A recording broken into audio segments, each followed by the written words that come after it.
Hi, I'm Arthur Haines, and today I'm going to be discussing chokecherry, Prunus virginiana. Now, many people don't know about how valuable the chokecherry was to certain indigenous groups here in North America. In fact, if you examine the food habits of the Plains Indians, chokecherry played a pivotal role for those people. In fact, it was something that was gathered in great quantity and consumed alone with other plants or combined with the animal fat and protein that came from buffalo to make pemmican. Now, just to highlight its importance, the Dakota, for example, even named the month of July Black Cherry Moon, which is the time in their region when the cherries would mature. What was wonderful about the chokecherry is it was not just a source of calories to the indigenous of this continent, but it was a focal point for social interaction because the chokecherries were gathered by the women and combined with the fat and the protein from the buffalo to make pemmican, which is one of the really important foods that could be stored for long periods of time. And so here we had two genders bringing the results of their work together, and again, to illustrate how important these foods were to their cultures. It was not just sort of sit down and wolf these things down to get the meal out of the way. Now here is the real star of the show, the chokecherry. And the neat thing about this plant in Maine is it tends to show a range of colors. We'll have ripe fruits that are red, as you see here, and they will range from dark red to almost black. And that does not necessarily indicate ripeness, it's just the mature color of these plants. Now here's a person gathering chokecherries, and with one hand they can hold the plant and with the other roll the fruits off, and this way they don't get any of the stems, the stalks for the fruit, and then they can drop them into their blicky. The great thing about the blicky is it allows you to use both hands so that you can move quickly and efficiently. Now once I'm back with my chokecherries, I have a little bit of processing to do. Relatively straightforward, but it involves a couple of steps. Normally I would take the chokecherries and I would rinse them off, and that's especially if I'm anywhere remotely near a road where dust may have been able to drift over onto these fruits and coat them, so I need to get them rinsed off using a colander or something like that. It's recently rained, so it would have rinsed away any dust, and these chokecherries were collected quite some distance away from any road, anywhere near home, so I'm not worried about that. What I'm going to do is take and pour these into a bowl. Now remember, I'm going to process these whole. I'm not removing the seeds. But what I do need to get done is to get these dried a little bit, because I'm going to be using a tool to crack the seeds within the berries. And if I were to pound these fresh berries as they are, it would be splattering all over the place. So what I like to do is to get them mashed up with my hands. In other words, break the skin of the fruit so the moisture can escape, dry them a little bit, and then take them and pound them up to break the seed on the inside up into very tiny pieces and then finalize the drying. Now comes the fun part. What we need to do is to mash these fruits up, especially breaking open the skin so that the moisture can more readily leave these fruits. And there's a number of ways that we can do this. We can simply use our hands in the primitive setting, treating our hands much like we would use our feet for stomping on grapes, just wringing them through our fingers to burst those fruits open.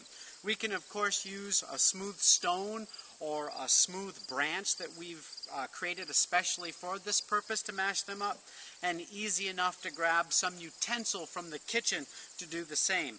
And what we need to do again is to burst those fruits open so that they're all mashed very thoroughly. Otherwise, those that are still intact, that skin holds onto the moisture and prevents them from drying. Okay, this is to give you an idea of what I've done. I used a wooden spatula, but your hands will work just as well. And what I did is just smooth this all out nice and neat. I have a layer here that's less than a 1/4 inch thick, nice and even. And I'm going to take and set this in the sun. I only need 3-4 hours of good sunlight to dry this out enough that I can move on to the next step, which will be using a mortar and pestle to pound this partially dried fruit mass to break up all of the seeds. So once I've taken all of the chokecherry and dried it for a few hours in the sun to get rid of some of the moisture, I then scrape all that fruit leather material and seed back out, and I use some type of mortar and pestle or mano and metate to really grind it pretty thoroughly, because what I'm trying to do is to break up all of the seeds on the inside, all of those stones as they're often called, so that when I consume this, I don't have any big hard chunks that I have to chew through. Now, it's super easy to go find a couple of stones to do this. I prefer, for sure, this mortar and pestle because of the deep well that it has. It allows me to keep things together a lot better, and I can go through much faster. I want to be reasonably thorough, but I'm not going to worry about getting absolutely every little seed.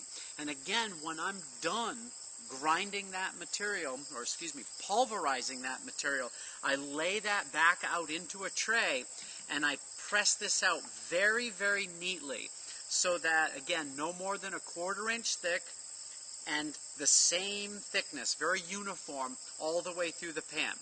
Takes a couple of days this time of year. I'm in the late summer to dry this material. The trick is, though, when you're not using a commercial dehydrator, we have to turn it to make sure that it gets done on each side. I'll do about a day and a third on one side, and then about 2/3 of a day on the other side to finish the drying. And I'm going to show you that process of flipping the fruit leather over when we're using the sun. Whether I'm using a pan, like you see here, or I'm using a smooth stone or a piece of bark to dry on, the process is exactly the same. I need to flip it over once the top has been dried some. Flipping the chokecherry leather, the fruit leather over, goes like this. We're going to cut into squares that we can manage.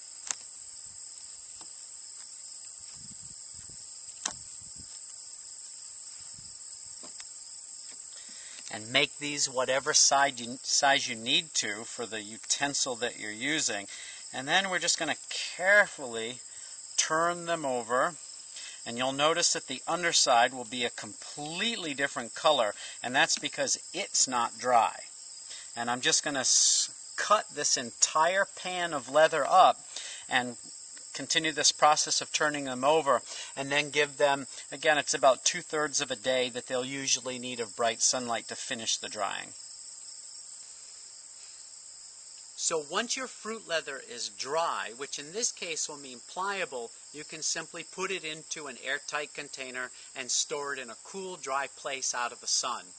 Now, you might be saying, but aren't the seeds poisonous? And yes, we've been told that they're highly toxic to us. The issue here is that the seeds contain a carbohydrate called prunasin. And this breaks down into something called hydrocyanic acid inside of our body, which deactivates respiratory enzymes when taken in a large enough dose. What the Native Americans realized, though, is that the levels of this compound are severely reduced in drying, so that the fruit leather becomes edible to us in certain quantities. And if it was to be eaten in large quantities, some tribes actually took and cooked the fruit leather, heated it on the coals of a fire. And by doing this, they destroyed more of the prunasin, because prunasin is a very heat-sensitive compound.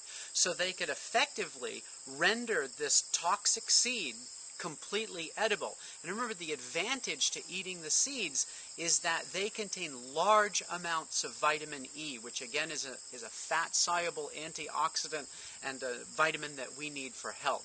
This is yet another example where the indigenous figured out how to extract wonderful amounts of nutrition from their landscape, and at the same time detoxifying these wild plants so they didn't have to worry about ill consequences of consuming the food.